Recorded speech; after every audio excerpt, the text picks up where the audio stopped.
Hello everyone, তোমরা সকলে কেমন আছো? আশা করছি তোমরা সকলে অনেক বেশি ভালো আছো এবং সুস্থ আছো। তো বরাবরের মতো ছোট্ট একটা মিনি ব্লগ নিয়ে চলে আসলাম। তো এই যে দেখতেই পাচ্ছ, শরীরটা কিন্তু ভালো নেই, তারপরও উঠে সংসারের কাজগুলো জোর করে করে নিচ্ছি। কারণ আমরা যেহেতু মধ্যবিত্ত ফ্যামিলির থেকে, তো সেই ক্ষেত্রে না অনেক কিছু বুঝে শুনেই চলতে হয়। আর যতই শরীরটা খারাপ থাক না কেন, নিজের কাজ তো নিজেকেই করতে হয়।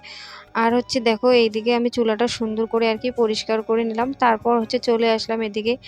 ছোট, ছোট কৌটোগুলো যে রয়েছে সেগুলোও কিন্তু মুছে নিয়েছি। আর এখন এই যে চুলার যে বার্নারগুলো রয়েছে, প্লেটগুলো রয়েছে, সেগুলোও সুন্দরভাবে মুছে নিলাম। আর আমার কিন্তু এটা একটা অভ্যাস, যেই দিনে আমি চুলা পরিষ্কার করি সেই দিন কিন্তু পুরোটাই আমি ক্লিন করে নেই। তো যাই হোক, তোমাদের কাছে আমার মিনি ব্লগগুলো কেমন লাগে দেখতে অবশ্যই কমেন্ট করে জানাতে পারো।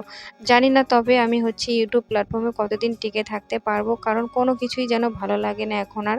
আগের মতো কিছুই নেই। তো যাই হোক, সবাই ভালো থেকো।